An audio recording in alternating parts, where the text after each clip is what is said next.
शाम आप सबका स्वागत है। आइए हम उस परमेश्वर की आराधना करें जिसने स्वर्ग छोड़ा और हमारी जगह आके ली। उसने शैतान को क्रूस पे हरा दिया और हमें आजाद किया है।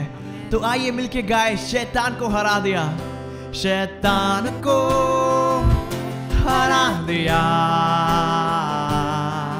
पापों को जड़ से उखाड़ दिया,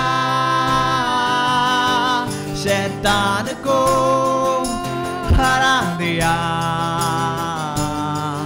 पापों को जड़ से उखाड़ दिया,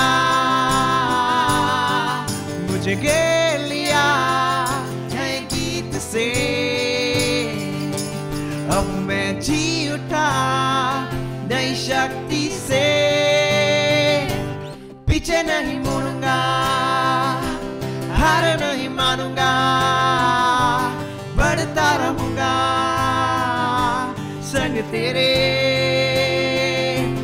पीछे नहीं मुड़ूंगा, हार नहीं मानूंगा, बढ़ता रहूंगा संग तेरे।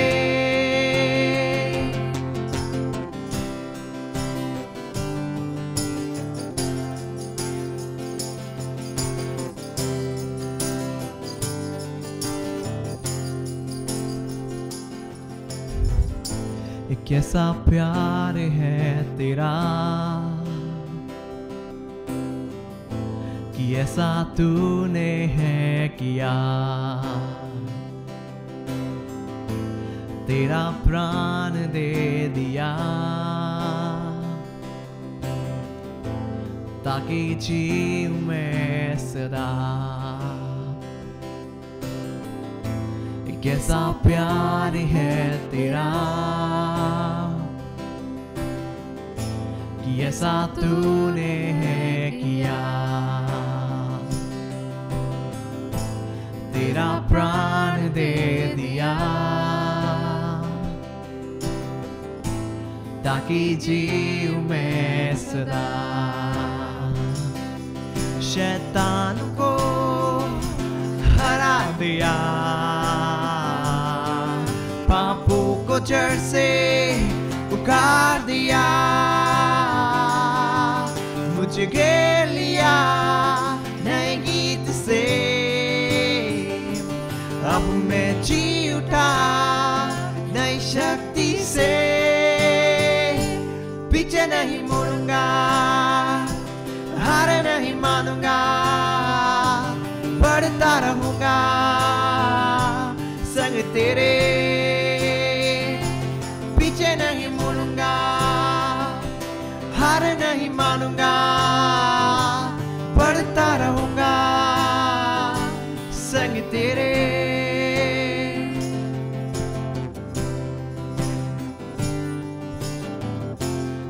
मेरी ओर से लड़ेगा,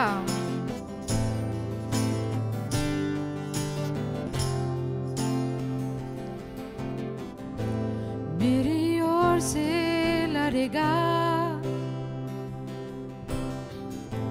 कभी हाथ न छोड़ेगा,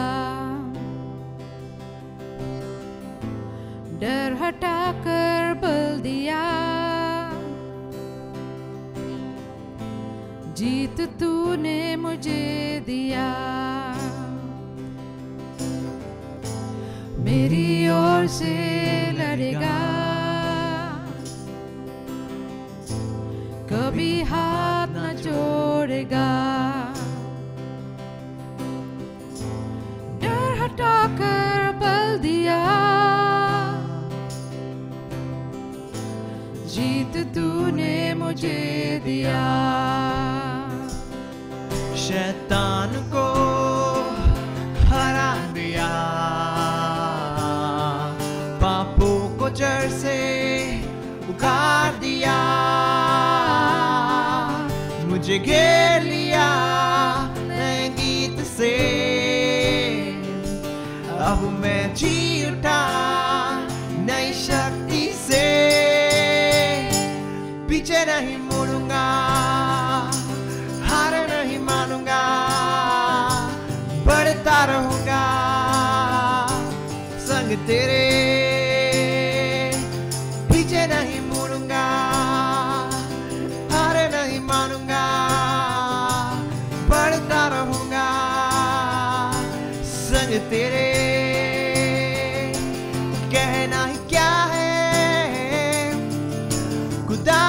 पक्ष में, कौन अब मेरा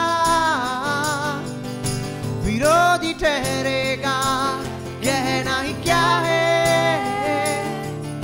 खुदा मेरे पक्ष में, कौन अब मेरा विरोधी ठहरेगा? पीछे नहीं मुड़ूंगा, हार नहीं मानूंगा, बढ़ता रहूंगा संग तेरे। पीछे नहीं मुड़ूंगा, हार नहीं मानूंगा, बढ़ता रहूंगा संग तेरे, संग तेरे, संग तेरे, संग तेरे, संग तेरे। हम कह रहे हैं पीछे नहीं मुड़ेंगे प्रभु, हार नहीं मानेंगे, हम तेरे पीछे हमेशा चलेंगे। तेरे आवाज सुनकर हम तेरे पीछे चलेंगे। लेकिन प्रभु हमसे ये कह रहा है कि वो हमें कभी नहीं छोड़ेगा, वो हमें कभी नहीं त्यागेगा। जैसा हम यशाया में पढ़ते हैं, जब तू समुद्र पार करेगा, और ये प्रभु हमसे कह रहा है, मैं तेरे साथ रहूंगा। जब तू नदियों से होते हुए जाएगा, तब नदियां तुझे डुबो ना सकेगी। यदि तू आग पर चलेगा तो भी तू नहीं जलेगा, लपटे तुझे भस्म न कर सकेगा। प्रभु सदा हमारे साथ रहने का वादा किया है। हमारे कठिन परिस्थितियों में वो कहता है, मैं कभी नहीं छोड़ूंगा तुझे, कभी नहीं त्यागूंगा। तूफान के बीच में, कठिन परिस्थिति में वो हमारे साथ खड़ा रहेगा और हमें उससे बाहर निकालेगा, विजय निकालेगा।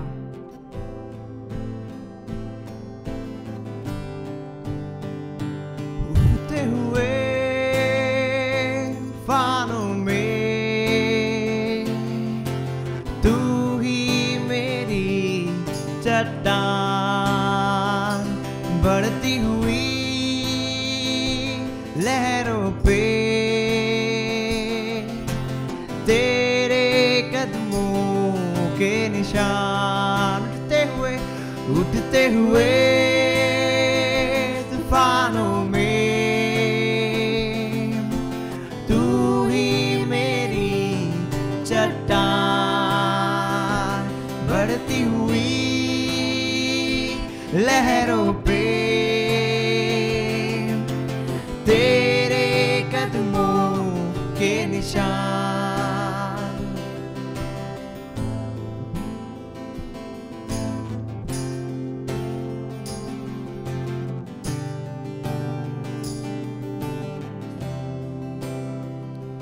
भंवर के बीच में तू कहता है थम जा, तू मेरी ताकत है, तू ही मेरा ईमान। भंवर के बीच में तू कहता है थम जा, तू मेरी ताकत है, तू ही मेरा ईमान। बीत कल में तू साथ मेरे था, आज भी मेरे साथ है खड़ा, आने वाले कल में भी होगा। उठते हुए तूफानों में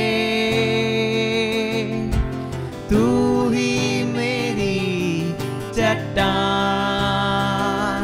बढ़ती हुई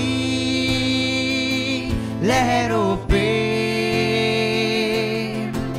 तेरे कदमों के निशान। बीमारियों में तू कहता है उठ जा, यहोवा राफा, तू ही मेरी शिफा। बीमारियों में तू कहता है उठ जा, यहोवा राफा, तू ही मेरी शिफा। बीते कल में तू साथ मेरे था, आज भी मेरे साथ है खड़ा, आने वाले कल में भी होगा। उठते हुए तूफानों में तू ही मेरी चट्टान, बढ़ती हुई लहरों पे तेरे कदमों के निशान। उठते हुए तूफानों में तू ही मेरी चट्टान, बढ़ती हुई लहरों पे तेरे कदमों के निशान। बीमारी देख तेरा सर झुका, मुझ पर तेरा बस ना चल सका। ऐसा कोई शस्त्र ना बना जो कर सकेगा मेरा सामना। बीमारी देख तेरा सर झुका, मुझ पर तेरा बस ना चल सका। ऐसा कोई शस्त्र ना बना जो कर सकेगा मेरा सामना। उठते हुए तूफानों में तू ही मेरी चट्टान, बढ़ती हुई लहरों पे तेरे कदमों के निशान। उठते हुए तूफानों में तू ही मेरी चट्टान, बढ़ती हुई लहरों पे तेरे कदमों के निशान। आइए इस समय जैसे परमेश्वर की उपस्थिति यहाँ पे, उसे आपने तूफानों को दाटने दीजिए। उसका एक शब्द काफी है। आओ प्रभु, आओ प्रभु, उन सारे तूफानों को आप लो। और हम और एक बार गाएंगे। उठते हुए तूफानों में तू ही मेरी चट्टान, बढ़ती हुई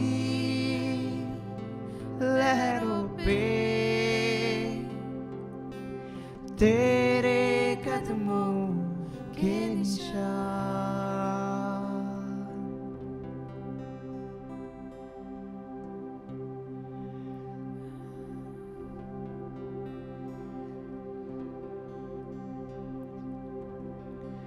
नाराजगी में करे तू तेरी, प्यार से के मेरी गलतियां, रखे मुझको अपने पंखों तले। हर आंधी में, हर तूफान में, जैसा भी मैं था तूने अपना लिया। तू ही है मेरा सहायक पिता, तेरी दया कभी कम ना होगी। तेरी दया कभी कम ना होगी। तेरी दया कभी कम ना होगी। तेरी दया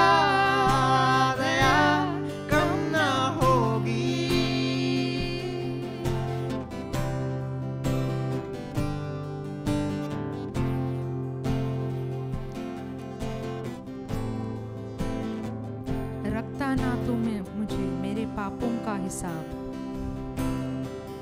रखता ना तू मेरे पापों का हिसाब। अनजान था तुझसे तब भी, हुआ था तुझसे तभी किया तूने प्यार।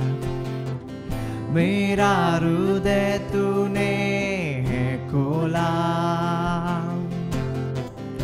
गुनाहों में कभी तूने ना तोला।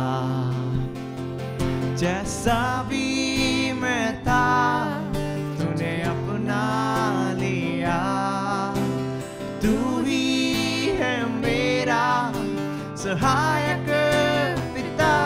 तेरी दया कभी कम ना होगी, तेरी दया कभी कम ना होगी, तेरी दया कभी कम ना होगी, तेरी दया दया कम ना होगी, तेरी दया कभी कम ना होगी, तेरी दया कभी कम ना होगी।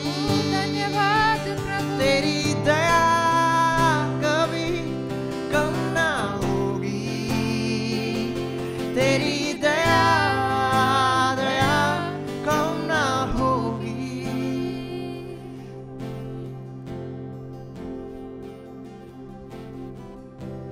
नाराजगी में करे तू तेरी, प्यार सिधा के मेरी गलतियां, रखे मुझको अपने पंखों तले। हर आंधी में हर तूफान में नाराजगी में करे तू तेरी, प्यार सिधा के मेरी गलतियां, रखे मुझको अपने पंखों तले। हर आंधी में हर तूफान में, जैसा भी मैं था तूने अपना लिया, तू ही है मेरा सहायक पिता। तेरी दया कभी कम ना होगी, तेरी दया कभी कम ना होगी, तेरी दया कभी कम ना होगी, तेरी दया दया कम ना होगी, तेरी दया कभी कम ना होगी, तेरी दया कभी कम ना होगी, तेरी दया कभी कम ना होगी, तेरी दया दया कम ना होगी, तेरी दया कभी कम ना होगी, तेरी दया कभी कम ना होगी, तेरी दया कभी कम ना होगी, तेरी दया दया कम ना होगी।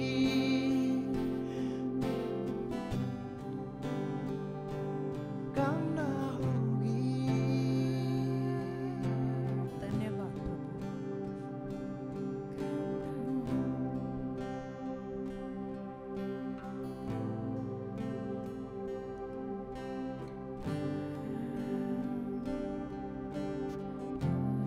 क्या दे सकता हूँ प्रभु, क्या ला सकता हूँ।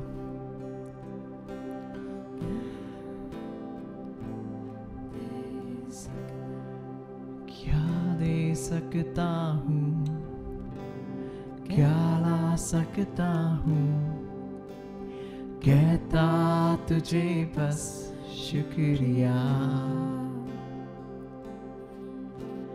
क्या दे सकता हूँ, क्या ला सकता हूँ, कहता तुझे बस शुक्रिया।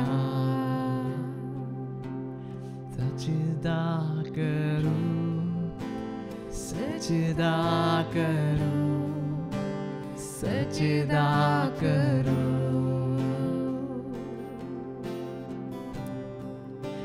सजदा करूं, सजदा करूं, सजदा करूं,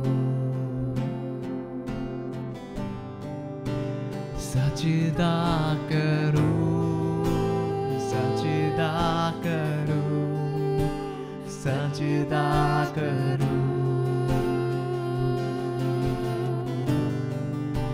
सजदा करूं, सजदा करूं, सजदा करूं।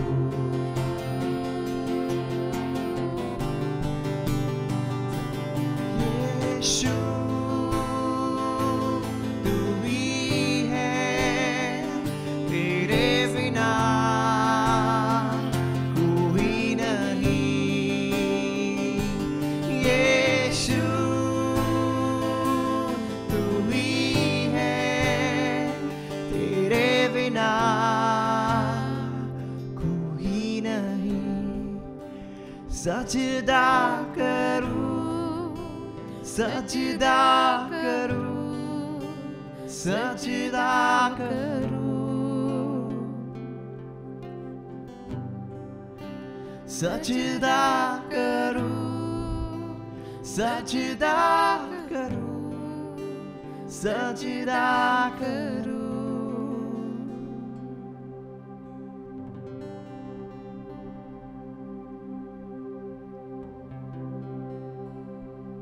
प्रभु हम क्या ला सकते हैं, हम क्या दे सकते हैं आपको सिवाय हमारा आराधना स्तुति, क्योंकि तू ही योग्य है परमेश्वर, सारा अधिकार का, प्रशंसा का, स्तुति का, महिमा की। तेरे सामने हम सजदा करते हैं, तेरे सामने हम झुकते हैं। आमीन। आइए हम यह साथ घोषित करें, इस साल मुझे असामान्य छुटकारा प्राप्त होगा। जो खोया है वह पाऊंगी, जो चुरा लिया गया है वह लौटा दिया जाएगा, जो त्याग दिया गया है वह दोबारा प्राप्त होगा। मेरे खोए हुए मौके और अतीत की असफलताएं मुझे नए स्तर पर पहुंचाने के लिए सीढ़ियां बनेंगी। कभी न खोजे गए क्षेत्रों में मेरा प्रवेश होगा, अतुल्य जीत प्राप्त होगी और परमेश्वर से अधिक मुलाकात होगी। बेमिसाल मौके मिलेंगे, नए दरवाजे खुलेंगे और खजाने मिलेंगे। दिव्य साहसिक कार्य मेरा इंतजार कर रहा है। मैं बीते हुए कल को पीछे छोड़कर मेरे वर्तमान को स्वीकारती हूँ और भविष्य की ओर अपेक्षा के साथ बढ़ती हूँ। यह परमेश्वर का स्वीकारा हुआ साल है, आशीष, उपकार और जयंती भरा साल है। आमीन और आमीन।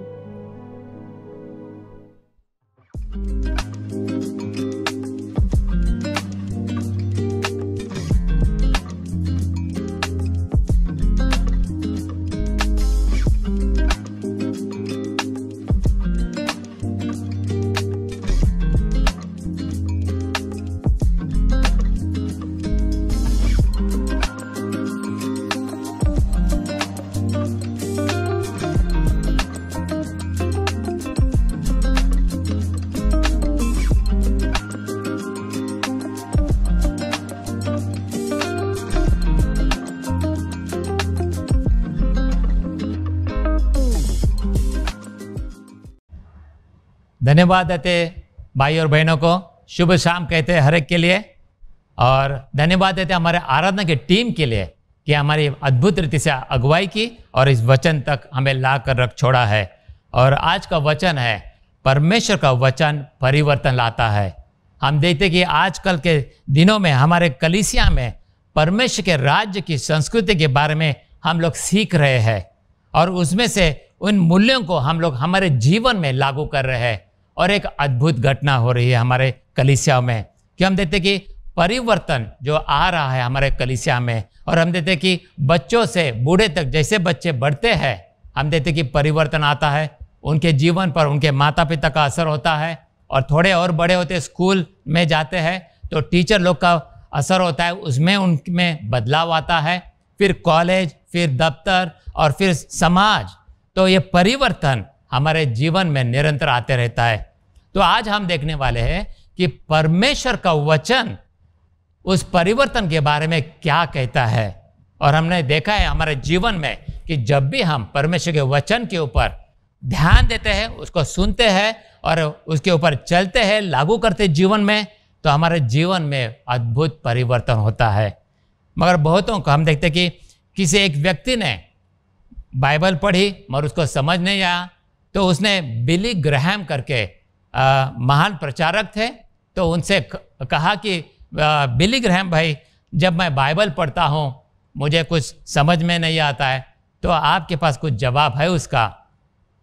तो बिली ग्रैहम भाई ने कहा कि मैं एक जवाब दे रहा हूँ, एक कहानी बता के, तो आप उसका जवाब स्वीकार सकते हैं।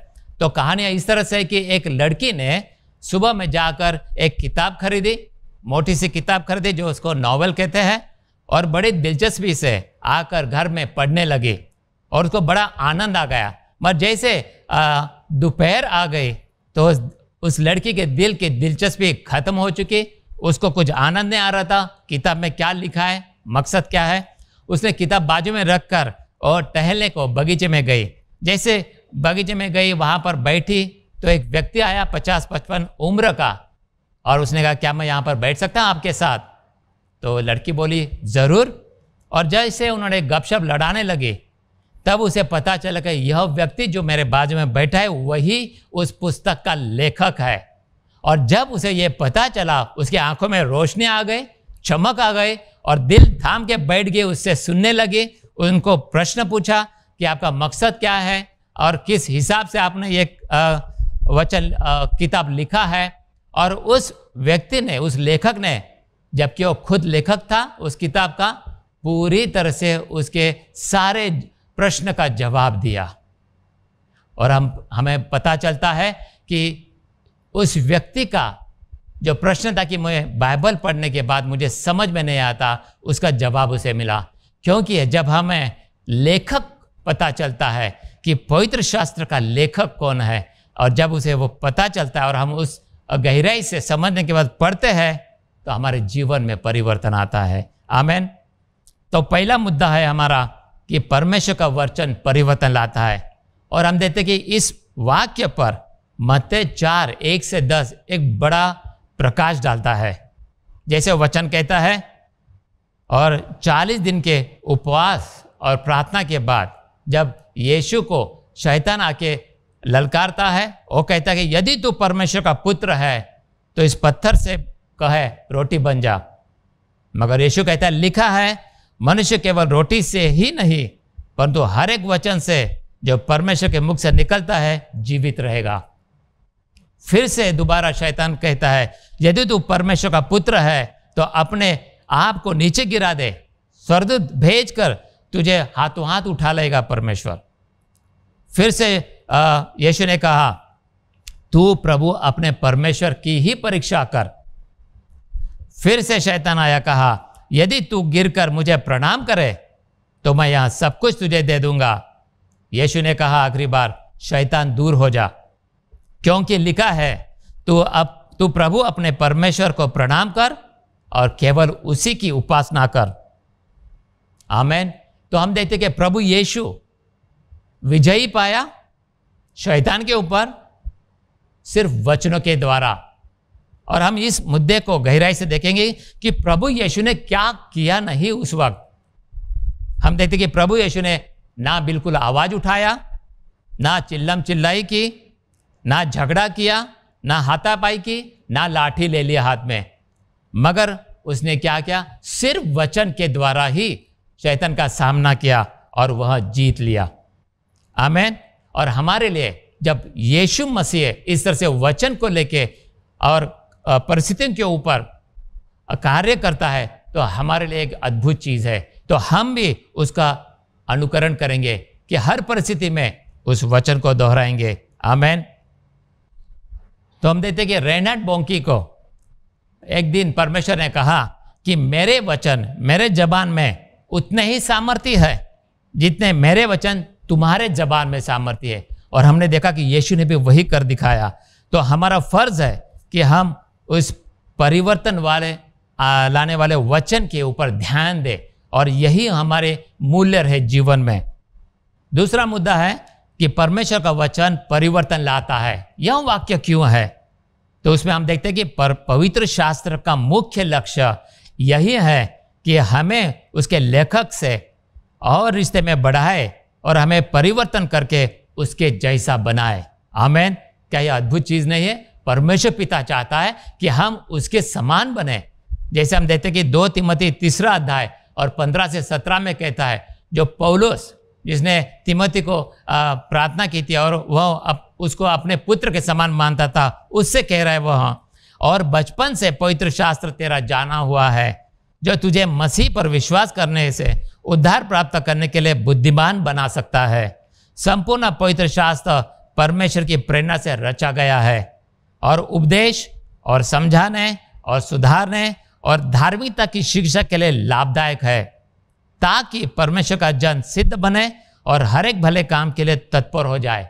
यहाँ पर हम परमेश्वर का मकसद देखते हैं कि हमारे लिए और आपके लिए कि हम सिद्ध बने, हर समय सिद्ध बने और हर एक भले काम के लिए तत्पर हो जाए।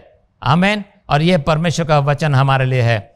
तो उसी में बी पॉइंट है कि वचन की पढ़ाई या अभ्यास करने से हमारा सशक्तिकरण होता है और हमारे अंदर एक विश्वास पैदा होता है। इसमें का वचन है योना 8:31 और 32 इस तरह से कहता है, यदि तुम मेरे वचन में बने रहोगे तो सचमुच मेरे चेले रहोगे, तुम सत्य को जानोगे और सत्य तुम्हें स्वतंत्र करेगा। यहां पर कहता है कि आप सत्य को जानोगे और सत्य हमें आजाद करेगा, स्वतंत्र करेगा। ना कि तुम परिस्थिति को जानोगे, ना कि तुम्हारे विरोधी को जानेगे, बल्कि वचन को जानोगे, सत्य को जानेगे और तुम्हें पूरी तरह से आजाद करेगा। रोमियो 10:17 वैसे ही कहता है, अतः विश्वास सुनने से और सुनना मसीह के वचन से ही होता है। तो जब भी हम वचन सुनेंगे हमारे अंदर विश्वास बढ़ेगा। तो कोई व्यक्ति हम मेरे कलीसिया में हमारे आकर कहता है कि जो भाई हमारे अंदर मायूसी आ रही है, विश्वास पैदा नहीं हो रहा है, अतीत की चुभन अभी भी है और भविष्य का डर बढ़ रहा है, तो हम एक ही बार पूछते हैं उनसे कि भैया वचन पढ़ना कभी बंद कर दिया? तो हम देखते कि वचन जब हम पढ़ते हैं हमारे अंदर विश्वास पैदा होता है और वही विश्वास हमारे परिवर्तन को अद्भुत रूप से आगे बढ़ाता है।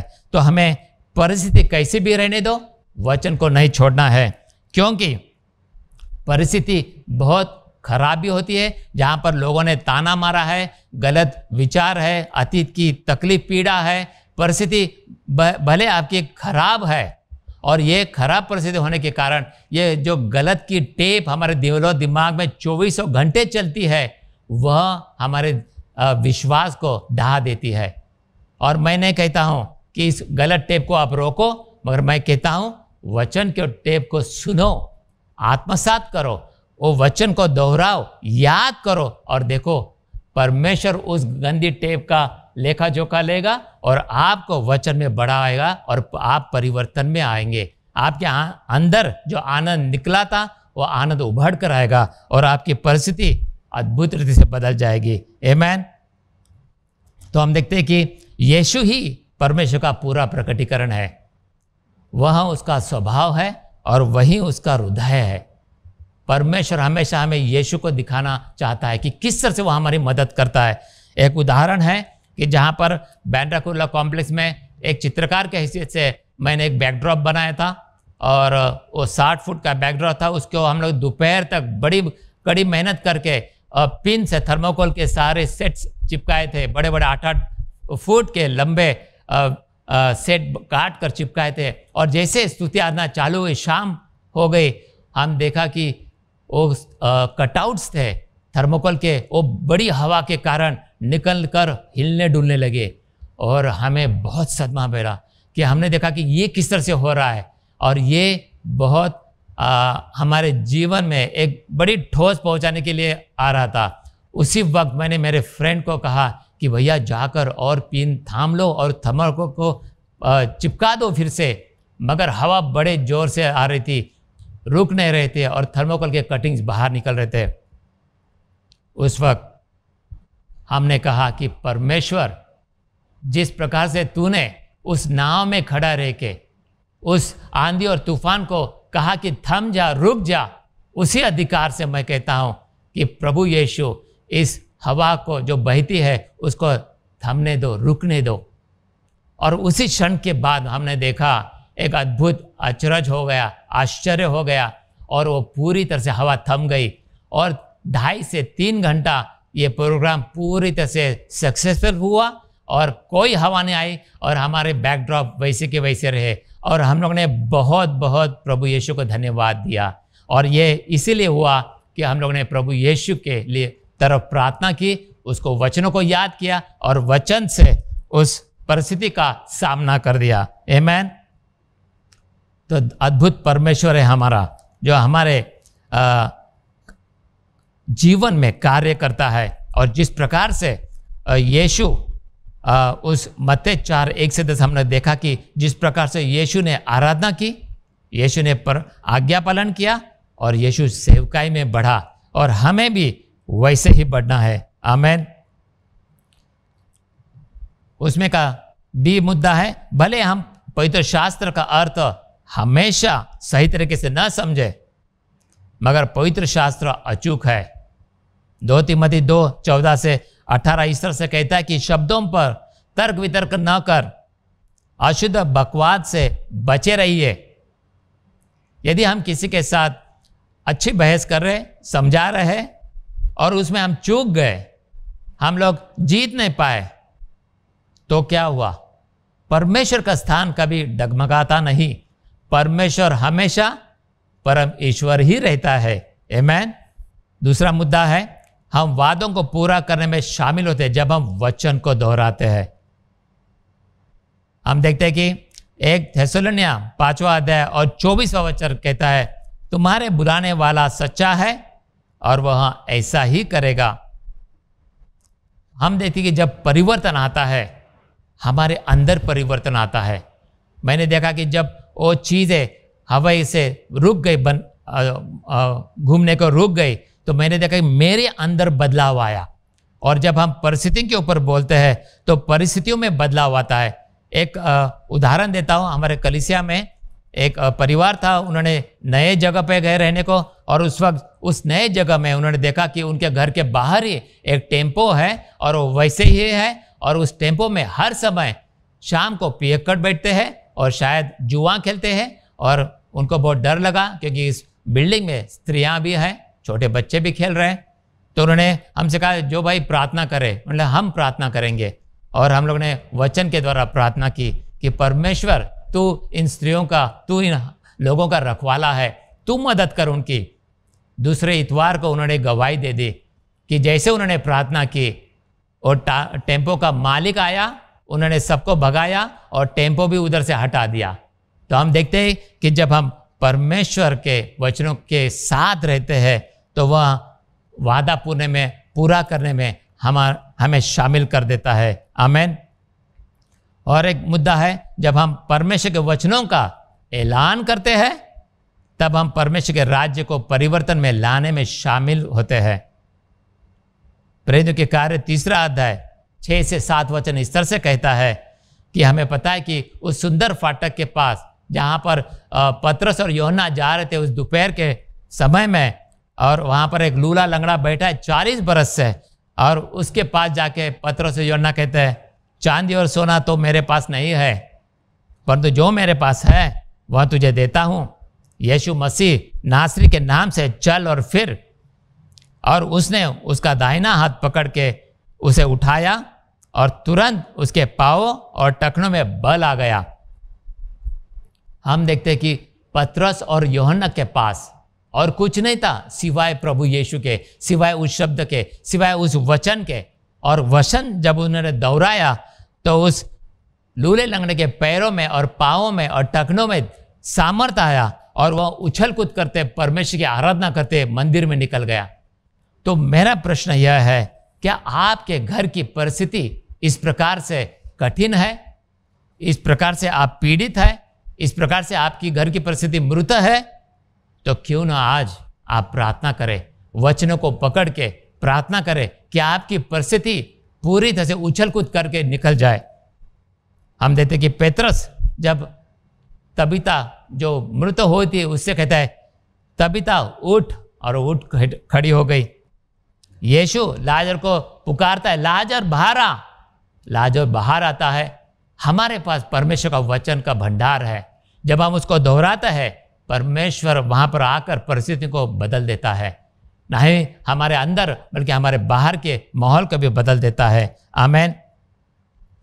हम चाहते कि हम सीखते रहे और पवित्र आत्मा से प्रश्न पूछते रहे और परमेश्वर आकर बताते रहेगा। यिर्मयाह भाई ने हमें बताया था कि जब वो प्रार्थना करते किसी के ऊपर, वो प्रश्न पूछते, परमेश्वर तू क्या अनोखा चाहता है, तू क्या करना चाहता है, तू क्या मुझे शब्द देता है, क्या चित्र देता है कि मैं उसके ऊपर और प्रार्थना करूं। और उसी के समान हम भी वैसे ही करते रहे। आमीन। तीसरा मुद्दा है, परमेश्वर का वचन परिवर्तन लाता है। इस पर हम लोग ध्यान दें कि किस प्रकार से परिवर्तन लाता है परमेश्वर वचन, कैसे परिवर्तन मेरे जीवन में लाए वचनों के द्वारा। तो उसमें का पहला मुद्दा यह है कि अध्ययन करके और अनुभव पाएंगे हम लोग। प्रेरितों के कार्य 11वां अध्याय में हम देखते हैं कि जैसे कुरनेलियुस के घर में पतरस जाता है और उसने उसके घर परिवार पूरे मित्र और परिवार से भर रखा था। और हम देखते हैं कि जब पतरस जाता है, प्रार्थना करता है, पवित्र आत्मा उंडेल देता है परमेश्वर। और ये क्यों हुआ? क्योंकि कुरनेलियुस एक भक्त था। कुरनेलियुस परमेश्वर से डरने वाला था। कुरनेलियुस यहूदियों को दान देता था, वहाँ प्रार्थना करता था। यदि हम भी ऐसे मूल्यों में रहते हैं तो परमेश्वर यकीनन परिवर्तन लाएगा हमारे जीवन में। हालेलुया। हम धन्यवाद देते हैं परमेश्वर को। जब मैंने एक मेरे चित्र का प्रदर्शन किया था और बहुत सारे मेरे चित्रकार फ्रेंड बैठे थे, जब मैंने चित्रकारी के बारे में बताया और मेरे अनुभव के बारे में बताया, मेरे प्रभु के रिश्ते के बारे में बताया, तो एक चित्रकार थी वो रोने लगी और दूसरे चित्रकार थी उसने कहा कि क्या तू मेरे बेटे के लिए प्रार्थना करेगा। तीसरी चित्रकार थी उसने कहा कि मैंने पहले ही जाना था कि तुम्हारे में अंदर कुछ तो अलग है। ये परमेश्वर का वचन ही हमें अलग कर देता है, अद्भुत रीति से परिवर्तित कर देता है। आमीन। हम धन्यवाद देते हैं परमेश्वर को कि प्रभु हमें बदलाव लाने में कार्यशील है। हम देखते कि दूसरा और एक मुद्दा है कि शब्द का बुद्धिमानी से इस्तेमाल करना हमें धोखे से बचा सकता है। गलातियों का 3 अध्याय और पहला वचन में वही लिखा है कि वचन में बने रहना बहुत मूल्यता रखता है।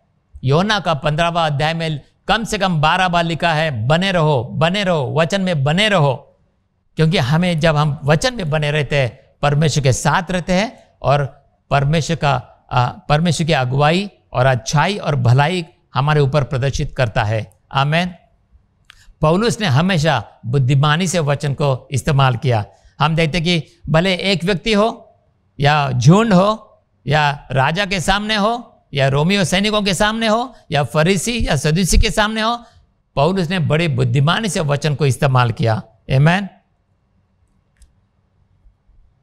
और एक वचन है मुद्दा है जहां पर लिखा है कि वचन का आकलन और मूल्यांकन खास करके उसके अर्थ को समझाने के लिए करना है।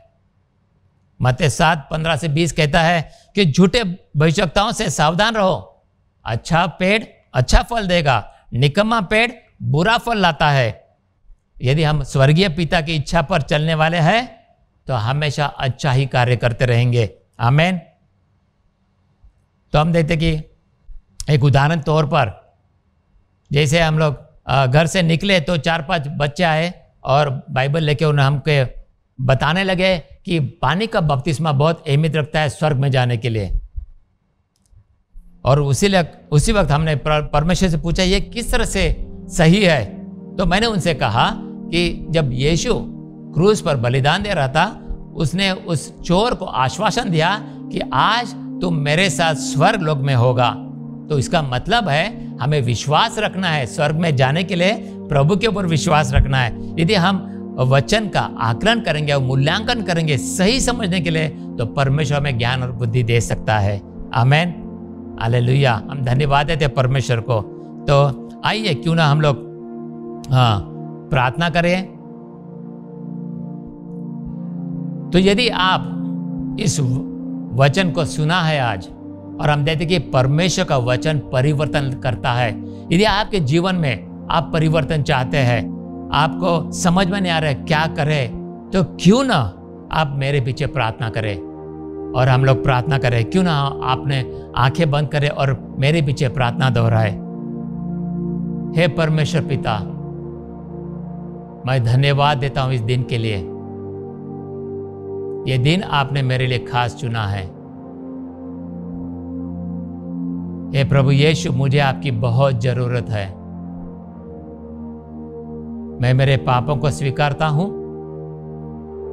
और मैं चाहता हूं कि आप मेरे हृदय में आ जाओ और आपके वचन से मेरे जीवन को पूरी तरह से परिवर्तन में लाओ। धन्यवाद देता हूं परमेश्वर। आमीन। यदि आपने ये प्रार्थना की है, यहाँ पर फ़ोन नंबर लिखा है, आप कांटेक्ट कर सकते हैं। और आप वचन में बढ़ना चाहते हैं तो फ़ोन करके बातें कर सकते हैं। आमीन। और क्यों ना हम लोग सब जन प्रार्थना करें, भाई बहन मिलकर। प्रभु, हम धन्यवाद देते इस वचन के लिए प्रभु, कि जिस प्रकार से हमने देखा है कि प्रभु तू इच्छा रखता है कि हमारे जीवन में परिवर्तन आ जाए। हम जैसे हैं वैसे नहीं बने रहे, मगर तू तेरे वचनों के द्वारा, जिस प्रकार यीशु ने वचनों के द्वारा शैतान का सामना किया, प्रभु हम प्रार्थना करते हैं कि इस दौरान हम भी वैसे ही करेंगे प्रभु। जिस प्रकार यीशु ने आराधना की, जिस प्रकार यीशु ने आज्ञा का पालन किया, जिस प्रकार यीशु ने सेवकाई की, हम भी वैसे ही बनना चाहते हैं प्रभु। हम प्रार्थना करते हैं इस वचन के द्वारा कि प्रभु हमारे जीवन में बदलाव ला, और हम इसको स्वीकारते हैं। यीशु मसीह के नाम से हम प्रार्थना करते हैं। आमीन। यदि आपने ये प्रार्थना की है, हम धन्यवाद देते हैं और हम प्रार्थना करते हैं कि यह आपका हफ्ता अद्भुत रीति से जाए और आप ये पूरे हफ्ते में आनंद में रहे और वचन को दोहराए और अपने परिस्थिति को बदलाव में लाते हुए देखे। आमीन। धन्यवाद देते। आमीन।